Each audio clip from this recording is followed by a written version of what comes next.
warahmatullahi wabarakatuh. Saya Kataira Nisa Ramadhani dari kelas 2E Manajemen ingin menjelaskan tentang hukum di Indonesia. Bangsa dan negara merupakan konsep real yang memberikan pola bagi masyarakat sosial di dalamnya untuk menjalankan kehidupan bernegara.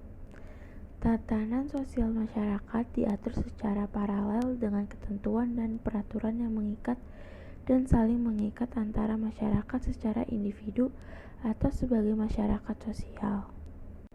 Peraturan dalam kehidupan sosial merupakan sebuah norma yang harus dijunjung keberadaannya dan ditaati segala konsekuensinya. Keberadaan norma dalam kehidupan sosial masyarakat tentunya menjadi tanggung jawab yang berkelanjutan sesuai dengan kondisi lingkungan masyarakat itu sendiri.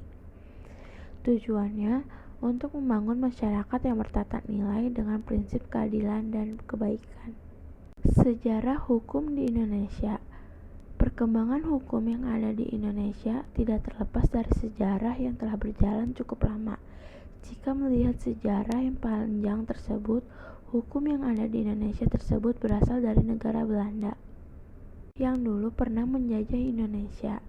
Tidak bisa dipungkiri bahwa Indonesia telah mengadopsi hukum yang berasal dari negara Belanda tersebut. Mengingat karena Indonesia adalah negara kolonial jajahan Belanda, jadi mau atau tidak Indonesia juga harus menerapkan sistem hukum yang ada di negara Belanda. Hukum Indonesia secara keseluruhan masih menggunakan hukum yang berasal dari negara kolonial, yaitu negara Belanda. Hampir semua hukum yang berjalan di Belanda juga ikut diterapkan di Indonesia. Dengan kata lain, hukum Indonesia adalah hukum yang masih mengacu kepada hukum yang dibuat oleh Belanda. Sebagai suatu sistem, hukum Indonesia terdiri atas sub-sistem yang elemen-elemen hukum yang beraneka, antara lain hukum tata negara yang bagian-bagiannya terdiri dari tata negara dalam arti sempit dan hukum tata pemerintahan. Hukum perdata yang bagian-bagian terdiri atas hukum perdata dalam arti sempit. Hukum acara perdata dan hukum dagang atau hukum bisnis. Hukum pidana yang bagian-bagiannya terdiri dari hukum pidana umum, hukum pidana tentara, hukum pidana ekonomi serta hukum acara pidana, serta hukum internasional yang terdiri atas hukum internasional, publik, dan hukum perdata internasional. Penanganan COVID dari segi hukum di Indonesia.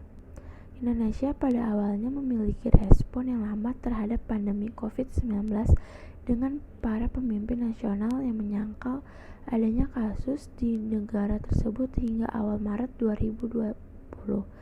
Sejak kasus pertama diketahui pada 2 Maret 2020, jumlah kasus resmi telah meningkat dan ada alasan yang baik untuk mencurigai bahwa tingkat infeksi dan kematian jauh lebih tinggi daripada statistik resmi yang diberikan kepada kapasitas penguji terbatas. Indonesia memiliki angka kematian tertinggi kedua di Asia setelah Cina, termasuk hilangnya banyak profesional medis. Ibu kota Jakarta telah menjadi epicentrum wabah, tetapi kasus telah tercatat di 34 provinsi. Pada tanggal 31 Maret 2020, pemerintah pusat mengumumkan keadaan darurat kesehatan dan mengeluarkan peraturan yang berhenti setiap pemerintah daerah untuk mengajukan permohonan kepada Kementerian Kesehatan untuk mendapatkan izin pembatasan sosial berskala besar (PSBB). Jakarta adalah yang pertama mendapatkan izin pada tanggal 7 April 2020 dengan peraturan provinsi yang dikeluarkan pada 9 April meresmikan hak ini. Di Jakarta ini mengharuskan semua tempat kerja ditutup sementara, tetapi dengan wilayah pemerintah dan perusahaan dalam layanan penting termasuk kesehatan, makanan, energi, keuangan, komunikasi, logistik, konstruksi, dan utilitas umum berbasis aplikasi terbatas hanya untuk pengiriman barang. Ini merupakan tambahan dari nasihat sebelumnya kepada layanan publik pekerja kantoran untuk bekerja dari rumah sedapat mungkin.